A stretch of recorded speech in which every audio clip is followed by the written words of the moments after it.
Hello and welcome back students. This is a video lecture on the course syllabus of Gondwana University, Bachelor's in Computer Science, Data Structures, and today we are going to study binary search. In our previous video we have discussed the linear search algorithm, and today we are going to start with the binary search algorithm. So an algorithm to search an item in the array where elements are placed in following order. The very important thing, the very foremost important thing about binary search is that in binary search we assume that the list is already sorted. We don't assume, but actually we require that the list should be already sorted. This method requires that the list should be in sorted order, either ascending or descending. तो basically अगर हमारी list sorted नहीं है तो हम उस पर binary search algorithm apply नहीं कर पाएंगे. Here it is not necessary to compare each and every element of the list. दूसरी बात, यहाँ पे जो लीनियर सर्च में हम कर रहे थे, हम लीनियर सर्च में ना कंपैरिजन करते थे एवरी 2 एलिमेंट्स का, बट यहाँ पे इतने कंपैरिजन्स रिक्वायर्ड नहीं होते हैं. तो that is good thing about binary search कि यहाँ पे you need not compare each and every element. As list is in sorted order, अगर आपकी लिस्ट ऑलरेडी सॉर्टेड है तो आपके कंपैरिजन कंपैरेटिवली कम हो जाते हैं. As list is in sorted order it minimizes the number of comparisons to locate और search an item and thus reduces the search time. अब क्योंकि कंपैरिजन कम हो रहे हैं तो नंबर ऑफ सर्चेस कम हो जाएंगे. सर्चेस कम होगा तो basically we can say this is a better algorithm. So you have to note something for this binary search. It is also called binary chop, since at each iteration it elements half of the elements of the list, and unlike other problems elements are not accessed sequentially in binary search. और एक चीज़ कि यहाँ पे ज़रूरी नहीं है कि elements sequence में आएंगे, एक के बाद आएंगे, पहली बात. दूसरी बात, चॉप एल्गोरिथम. चॉप एल्गोरिथम मतलब पहले ही कंपैरिजन में जो पहला कंपैरिजन आप करोगे ना उसमें आधी लिस्ट टूट जाएगी. पहले ही कंपैरिजन में 50% लिस्ट चॉप हो जाती है, फिर 50%. तो basically it's a very good algorithm. बस इसकी एक ही कंडीशन है कि इस एल्गोरिथम को अप्लाई करने से पहले लिस्ट को ऑलरेडी सॉर्टेड ऑर्डर में होना ज़रूरी होता है. और एक चीज़ बाइनरी सर्च का मैं एक day to day life example आपसे शेयर करना चाहती हूँ. जैसे कि हमारी जो टेलीफोन डायरेक्टरी होती है, तो टेलीफोन डायरेक्टरी में अगर आपको किसी मनसुख भाई का फ़ोन नंबर सर्च करना है तो मनसुख भाई मतलब क्या एम से उसका नाम आएगा. तो आप पहले पेज से ना नाम सर्च करना शुरू ही नहीं करोगे. आप करोगे क्या, आपको पता है कि डायरेक्टरी जो है वो अल्फ़ाबेटिकल ऑर्डर में बनाई गई है, तो आप उसको ना हाफ से या अपने एक जो बोलते हैं ना एक अजम्पशन लोगे कि एम कहाँ आता होगा, और आप एक उस हिसाब से उसको पहले ही 2 पार्ट्स में ब्रेक कर दोगे. फिर आपको अगर सपोज कर लो कि आपने जो पार्ट ओपन किया दैट इज के वाली सीरीज चालू है, तो के एम के पहले आता है या के एम के बाद में आता है, के एम के बाद आता है. तो फिर आपको एम के बाद आता है, तो फिर आपको क्या करना है, उस जो सेकेंड हाफ है उसको ब्रेक करके फाइंड आउट. अब आपने वो जो पहला हाफ था वो तो आपके कोई मतलब का ही नहीं रहा, बिकॉज के तक के लेटर्स तो हमें देखने ही नहीं थे. हमें के बाद का लेटर देखना है, एम देखना है, तो हम वो पहला हाफ ऑफ द लिस्ट को तो पूरा इग्नोर मार देंगे. अब बचा जो आगे का हाफ ऑफ द लिस्ट है उसमें भी आप उसके 2 पार्ट्स करोगे. अब सपोज कर लो ओ ओपन हुआ है, ओ सीरीज ओपन हो गई है, तो फिर आपको पता है कि अब मेरे को इसके पीछे का पूरा छोड़ देना है और ओ के पहले एम आता है, इसलिए हम वो जो बीच का पार्ट है. तो देखिए इस तरीके से आपका लिस्ट बहुत शॉर्ट होता जाता है. आप छोटा छोटा करके अपने सर्च पेज तक पहुंच ही जाते हो. तो दैट इज इंट्रोडक्शन है कि बाइनरी सर्च क्या है. और ऑब्वियसली हर एक एल्गोरिथम में हमने एक चीज़ जो फॉलो की थी कि हमने पहले एक प्रॉब्लम सॉल्व किया था and then we have discuss the algorithm. Same I would prefer in this algo also. एक छोटा सा प्रोसीजर आप चेक कर लीजिए. इसमें करना क्या होता है, examine the middle value of the available sorted list. जो भी लिस्ट है उसको उठाओ, अवेलेबल सॉर्टेड लिस्ट को उठाओ, ठीक है. अब आपने करना क्या है, उसका एक मिडिल वैल्यू सर्च करो. अब बेसिस ऑफ कंपैरिजन करते करते half of the remaining set को एलिमिनेट करो। जैसे कि 1 से लेकर 10 तक के नंबर्स लिखे गए हैं, सर्च आपको 3 को करना है। आपने मिडिल एलिमेंट 5 निकाल लिया, आपको पता है 3 जो है वो 5 के पहले आता है, तो ये जो 5 से लेके 10 तक का पार्ट होगा ना, you will just eliminate it. आपका बिगनिंग एज इट इज रहेगा, आपका एंड अपडेट हो जाएगा। जो पहले आपका मिड था वो अब आपका नया एंड रहेगा। अंडरस्टूड।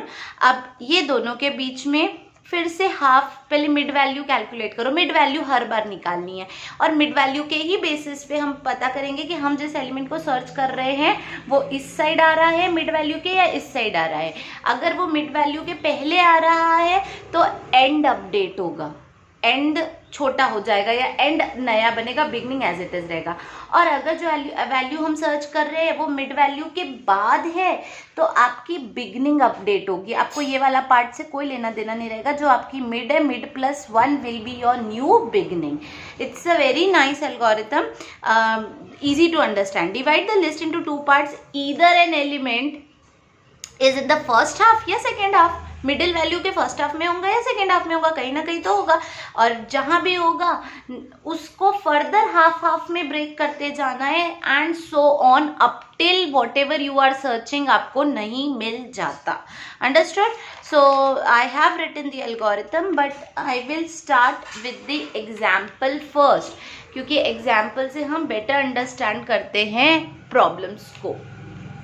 ठीक है, तो example of binary search method. Assume an array A contains 9 elements are there. 1 2 3 4 5 6 7 8 9 elements are there. कौन से 9 एलिमेंट्स है बेटा? वो 5 8 15 17 18 25 77 87 97। तो आप जैसे कि यहाँ पे बहुत क्लियरली देख सकते हो कि लिस्ट ऑलरेडी सॉर्टेड है। हमारी जो लिस्ट है वो असेंडिंग ऑर्डर में अरेंज्ड है, छोटे से बड़े एलिमेंट्स में अरेंज्ड है। ठीक है, आप मान लीजिए कि जो आइटम आपने आज सर्च करना है दैट इज आइटम 25। आज आपको मान लीजिए 25 आइटम को सर्च करना है। Case A, first case, one would like to search an item 25 that is item equals to 25, then binary search works as follows. तो बाइनरी सर्च कैसे वर्क करेगा अगर आपको 25 को सर्च करना है इस लिस्ट में से? तो यहाँ पे मैंने ये प्रॉब्लम को ना थोड़ा सा फॉर्मेटेड वे में सॉल्व किया है, बहुत इजी होगा आपके लिए समझना। B stands for beginning, E stands for and और M stands for middle value. और मिडिल वैल्यू कैसे निकाली जाती है? बिगनिंग प्लस एंड दोनों को डिवाइड कर दो 2 से, मतलब उसकी बेसिकली हाफ वैल्यू निकाल लो। और एक चीज़ जो बहुत इंपॉर्टेंट है यहाँ पे नोट करने के लिए कि B प्लस E/2 के आगे मैंने इंट मेथड लगाया है। इंट मेथड हमने यहाँ क्यों यूज़ किया है? क्योंकि ज़रूरी नहीं है कि हर बार किसी भी वैल्यू को जब हम 2 से डिवाइड करते हैं तो हमें होल वैल्यू ही मिले। हो सकता है कि हमें डेसिमल वैल्यू मिले, जैसे कि यहीं पे देख लो 1 प्लस 9 इज 10/2 5 आ जाएगा। लेकिन अगर हमारे पास 80 एलिमेंट्स होते मान लीजिए, तो हमारा बिगनिंग 1 होता और एंड 8 होता, और 1 प्लस 8/2 कितना होता है? It is around 9/2 4.5। तो 4.5 कोई मिडिल वैल्यू हो ही नहीं सकती, या तो कोई वैल्यू 4 होती है तो 5 होती है। तो ऐसी सिचुएशन में डेसिमल को इरेडिकेट करने के लिए हमने इंट मेथड लगाया है कि भैया हमको डेसिमल नहीं चेक करना है, हम सिर्फ इंटीग्रल वैल्यू लेंगे, जो भी होगा उसका सिर्फ इंटीजर पार्ट रख लेंगे, बाकी का हटा देंगे। तो आपने m वैल्यू निकालने का ये मेथड रख लिया, और a of m, array of m में ऑलरेडी क्या है वो यहाँ हम चेक करते रहेंगे। चलो स्टार्ट करते हैं। इनिशियली हमारा B 1 है, मतलब बिगनिंग वैल्यू 1 है, वेरी गुड। हमारा E 9 है, तो E वैल्यू 9 हो गई। M वैल्यू एग्जैक्टली 5 निकलेगी, कोई डेसिमल नहीं इंट्रोड्यूस होगा यहाँ पे। और 5 पे क्या रखा है चेक करो अब। A of M, A of 5 में M क्या है? 5 निकला ना, मिडिल वैल्यू 5 निकली, तो A ऑफ 5 में क्या रखा है? 18 रखा है। सर्च किसको करना है? 25 को करना है। तो ये मैंने जस्ट एक डिवीजन सॉर्ट ऑफ बनाया है। तो वैल्यू 18 रखी गई है, सर्च 25 को करना है। अब मुझे जानना है कि 18 से 25 बड़ा है या छोटा है? ऑब्वियसली बड़ा है। तो बिकॉज 18 इज लेस देन 25, और यू कैन सिंपली से कि the item we are searching is in the second half, 18 से बड़ा है तो सेकेंड हाफ में होगा। तो क्या होगा, आप वेरी श्योर हो गए कि आपका सर्च एलिमेंट इस पार्ट में तो हो ही नहीं सकता, फर्स्ट हाफ में हो ही नहीं सकता।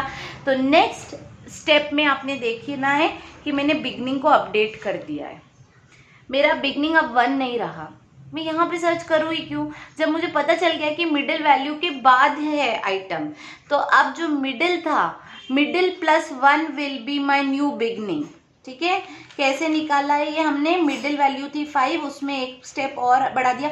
अच्छा 5 + 1 भी क्यों किया, 5 पे तो आइटम है ही नहीं ना, पता है पिछली बार मिडिल वैल्यू 5 ही थी, पहले उसी से कंपेयर किया, मिडिल वैल्यू तो 18 निकली, 18 25 नहीं होता। तो ये तो श्योर हो गया कि 5 तक तो वो आइटम है ही नहीं। तो अब मैं 6 को अपनी नई बिगनिंग बनाती हूँ, and will be as it is, और 6 और एंड के बीच में अब आइटम को सर्च करेंगे। अंडरस्टूड।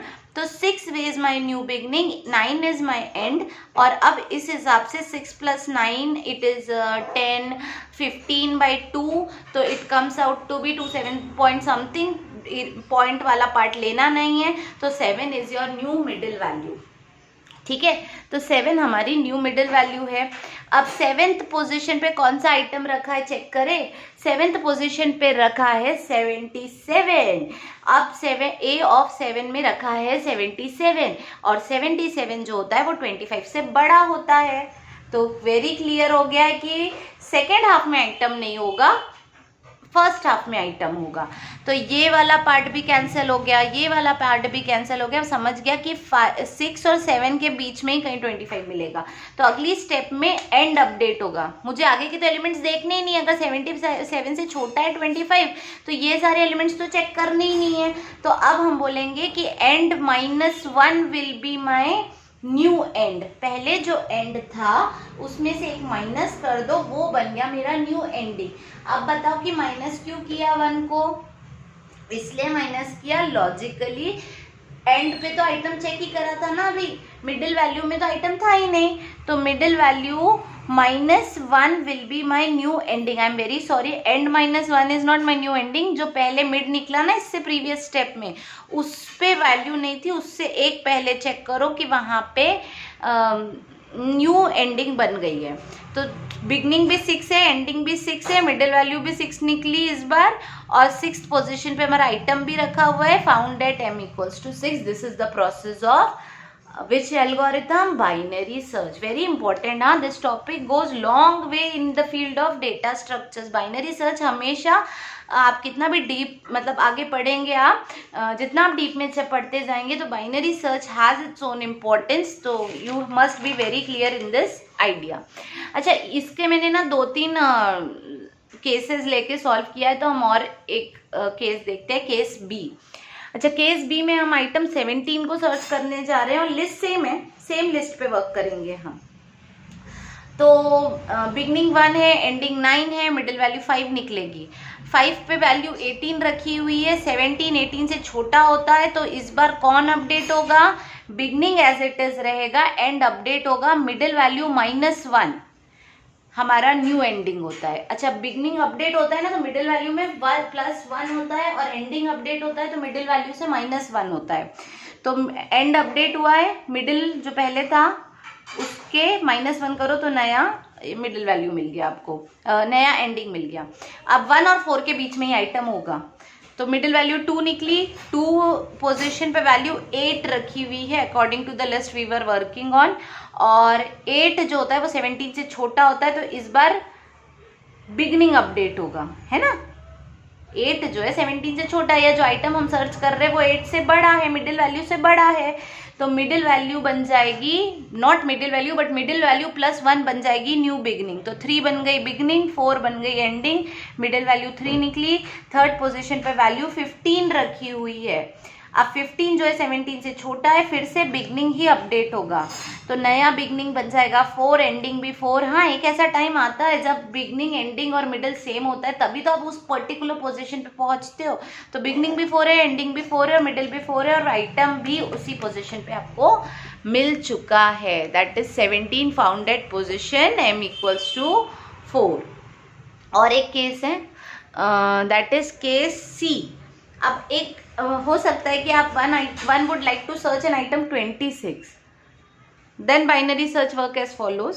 ये पर्टिकुलर ये केस मैं आपको पहले ही बता दूं कि ये केस ऐसा है कि इसमें आइटम लिस्ट में है ही नहीं, क्योंकि 26 is not there in the list, but still the process कैसे चलेगी ये जानने के लिए स्टेप को समझना बहुत ज़रूरी था।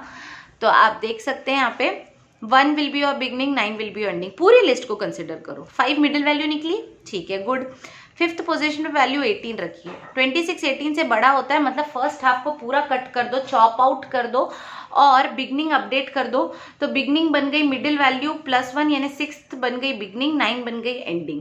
दोनों की मिडिल वैल्यू 7 निकलेगी। 7 पे वैल्यू 77 रखिए और 77 जो है 26 से बड़ा होता है, तो इस बार एंडिंग अपडेट होगी, यानी कि middle value -1 will be your new ending. आप 6th पोजीशन पे पहुंच चुके हो, 6 6 6, पर 6 पे वैल्यू 25 रखी है, 26 नहीं रखी है। अब आपके पास कुछ करने को बचा ही नहीं। क्या नहीं बचा भाई? हम बिगनिंग को अपडेट करेंगे ना, तो बिगनिंग बन जाता है मिडिल +1, तो बिगनिंग बन गया 7, एंडिंग बन गया 6। ये तो कुछ नया ही केस हो गया। आप जब एल्गो पढ़ोगे ना, तो ये केस एक्चुअली ये पर्टिकुलर केस हमेशा याद रखना, because I will not continue in this video with the algorithm, उसके लिए हम नेक्स्ट वीडियो में देखेंगे। बट ये केस मत भूलना, क्योंकि इस केस में बिगनिंग एंड से बड़ा हो रहा है और हम हमारा जो एल्गो लिखेंगे उसमें ये केस को जरूर कंसिडर करेंगे कि beginning should never be greater than and. क्या बिगनिंग एंड से बड़ा हो सकता है? कभी नहीं। तो यहाँ पे ये केस रहेगा जिससे हम समझ पाएंगे कि element is not in the list, not found. Okay, so here I end up with this video where I have given you a very good description about binary search algorithm. In my next video I am going to cover the actual algorithm. Till then, take care. Thank you.